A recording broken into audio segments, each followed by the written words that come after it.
का होतंय असं? अहो त्यांचा बंदोबस्त करा ना, मकोका लावा. एक आरोपी पकडला, अहो पकडल्यावर त्याची धिंड काढा.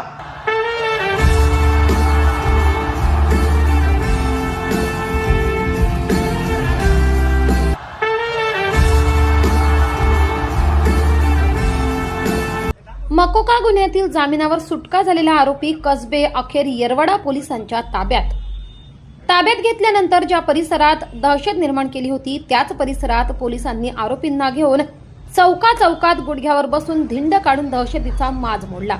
यावेळी येरवडा भागातील स्थानिक नागरिकांनी पोलिसांच्या या कामगिरीबाबत त्यांच्यावर कौतुकाचा वर्षाव केलाय.